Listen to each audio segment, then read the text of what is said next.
Well, all right. Well, sports fans, just got a message via text from one of our channel's sponsors that Iran just started using drones to go after Israel directly. So, well, it was nice. It was nice run. So, beyond that, something else I was thinking. Because when things are tough, you gotta at least try to keep a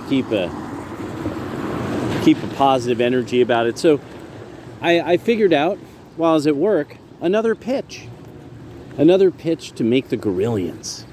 And so this was an idea of expanding on that idea of a steampunk parallel universe, but the entire setting is the Hispanic world.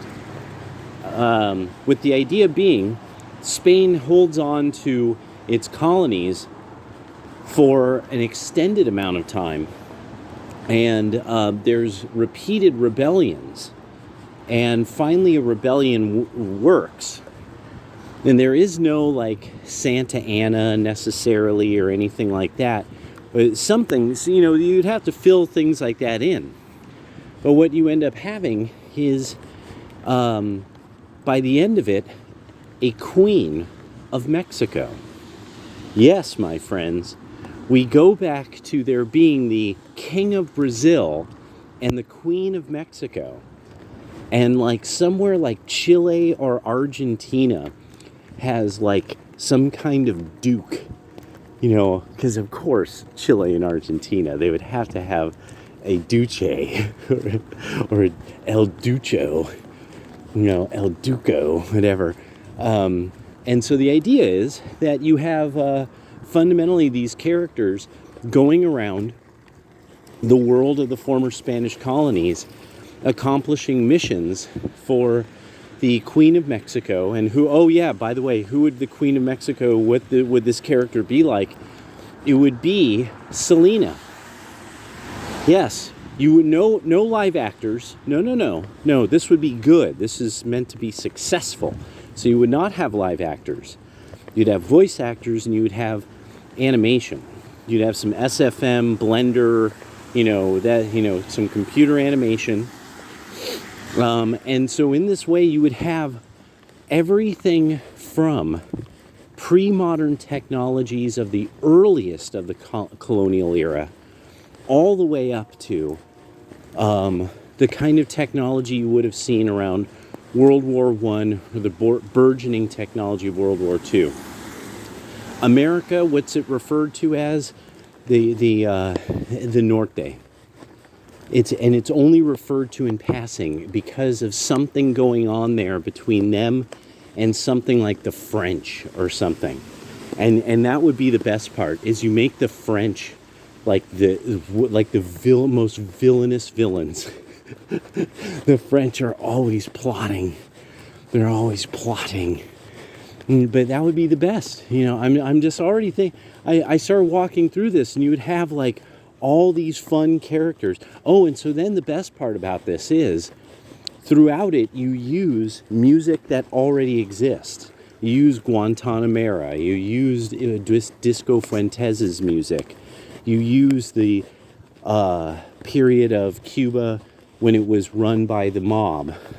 That's an endless number of setting stories, with this idea that there's a bunch of like Norte, these Italianos from El Norte that are running it, and that there's then these other mobsters. And the beauty of this is you have every group, remember, every group of people emigrated to the Spanish-speaking world. Japanese emigrated there, Chinese emigrated there. You have, all the settings from the Philippines. You have settings from Guam. You have all these potential settings in this kind of thing. And the beauty of it is that, and this could go on for years. And then most importantly, magical realism. You would have to have magical realism. You would have to have music in it, because that's how you sell it to the girls. See? We could make the Gorillions on something like this. You know, you put, the 1911 in there. Oh, dang it. You have, and then you have endless numbers of all kinds of goofy side characters and stuff, like the Borracho, and the Borracho is like this, this kind of slightly bad guy character who pops up all the time, and I mean, like, really, like, he's like a dirty ninja, like, he's just, no, yes, you need dynamite, you need explosivos, muchos dynamite. You are talking to the right man. Oh, God damn it. Don't trust Baracho. What you call me? Nothing. And whenever the French speak, no one has any idea what they're saying. I don't know, it sounds like nonsense. Like, that would be the joke. Constantly jokes about the Portuguese and the French all the time. But